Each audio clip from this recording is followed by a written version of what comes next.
Assalamualaikum warahmatullahi wabarakatuh. Selamat pagi adik-adikku semua.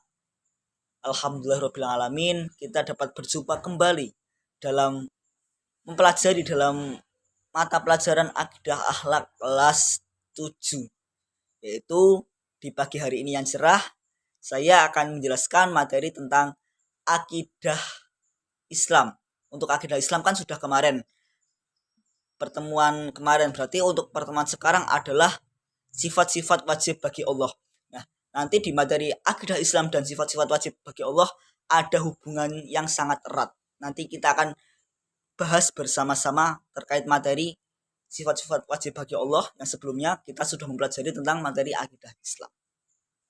Nah, yang pertama adalah sifat-sifat Allah.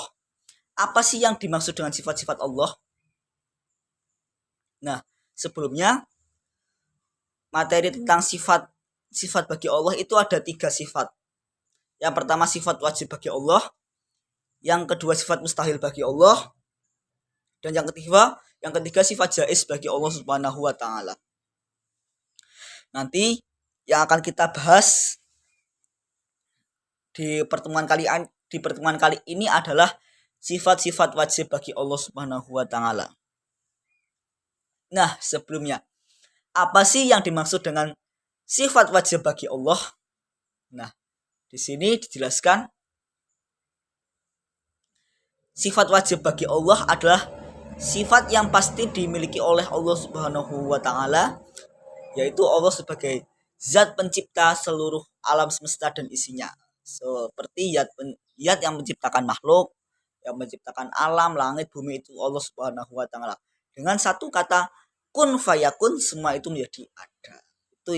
Itu adalah Allah Subhanahu wa taala yang maha kuasa. Terus sifat wajib bagi Allah itu dikelompokkan menjadi 4 bagian. Yang pertama sifat nafsiyah, yang kedua sifat salbiyah, yang ketiga sifat ma'ani, dan yang terakhir adalah sifat ma'nawiyah. Nanti akan kita bahas bersama-sama. Yang pertama adalah sifat nafsiyah.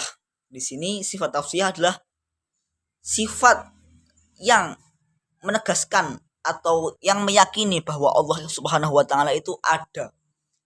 Nah, di materi kemarin tentang akidah Islam, contoh orang-orang yang memiliki akidah Islam adalah meyakini dengan adanya Allah Subhanahu wa taala. Nah, di sini juga begitu pula dengan sifat nafsiyah, yaitu sifat yang menegaskan adanya Allah, di mana kita sebagai umat Islam, sebagai orang yang memiliki akidah Islam, harus meyakini adanya bahwa Allah itu ada. Karena Allah adalah zat khaliq, yaitu zat yang menciptakan seluruh makhluk, seluruh isi alam semesta di muka bumi ini.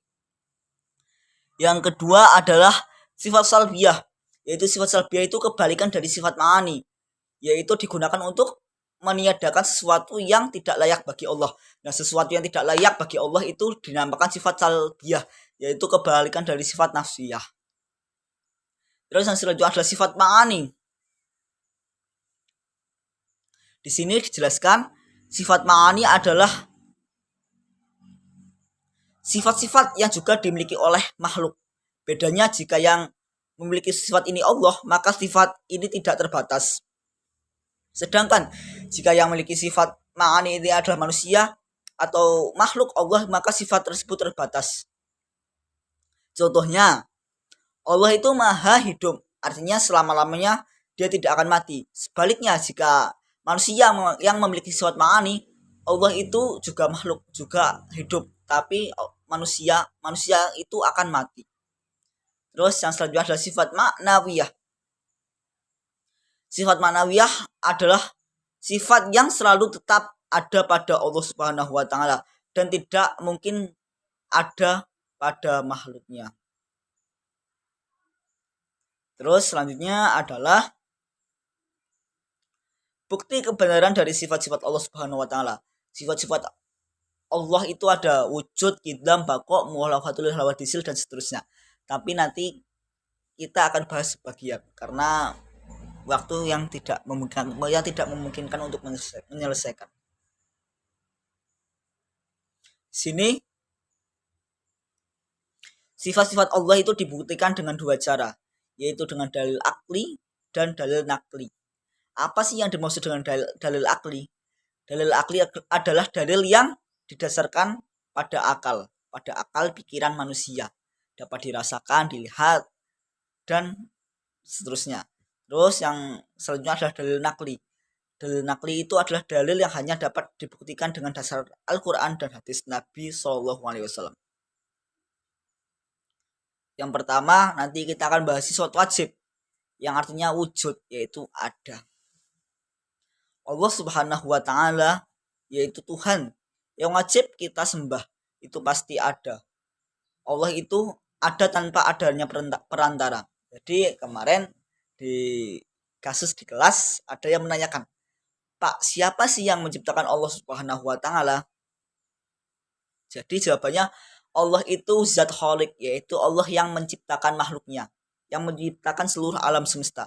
Jadi kita sebagai manusia yang memiliki keterbatasan pengetahuan, kita hanya wajib untuk meyakini dan mengimani karena Allah itu zat khaliq, yaitu yang menciptakan manusia dan seluruh alam semesta. Dan dari lawan kata sifat wajib adalah mustahilnya adalah adam, artinya tidak ada. Nah, di sini adanya Allah Subhanahu wa Ta'ala dapat dibuktikan dengan adanya alam dan seisinya. Semua barang yang ada di lingkungan kita pasti ada yang membuat, yaitu Allah Subhanahu wa Ta'ala. Dengan tadi kata-kata kun fayakun, semuanya itu menjadi ada. Terus yang selanjutnya adalah kidam. Kita akan bahas sampai bako. Kidam itu artinya terdahulu. Sebagai zat yang menciptakan makhluknya dan seluruh alam semesta, Allah itu lebih dulu daripada kita, karena yang menciptakan kita adalah Allah Subhanahu wa Ta'ala, yaitu kita adalah keturunan dari Adam, karena manusia yang diciptakan pertama oleh Allah adalah Nabi Adam Subhanahu wa Ta'ala. Di sini akal sehat mengatakan bahwa kayu lebih dahulu ada daripada meja yang dibuatnya. Allah Subhanahu wa Ta'ala adalah yang mencipta semesta. Dia lebih dahulu ada sebelum alam ini ada. Karena Allah adalah tadi apa? Zat khaliq, yaitu zat yang menciptakan manusia. Terus selanjutnya adalah bako, wujud, kidam. Yang ketiga, bako artinya kekal. Allah itu kekal, tidak seperti makhluknya yang akan mati. Allah tidak makan, tidak minum, itu tidak masalah. Tapi kalau kita tidak makan, tidak minum, itu masalah yang membuat kita menjadi innalillah. Nah, itu artinya bako itu kekal. Allah itu pasti ada selama-lamanya. Beda seperti halnya dengan makhluknya yang memiliki keterbatasan usia. Mungkin cukup itu yang dapat saya sampaikan. Bila banyak kesalahan untuk materi, nanti kita akan lanjut di pertemuan selanjutnya. Banyak kesalahan, mohon maaf. Wassalamualaikum warahmatullahi wabarakatuh.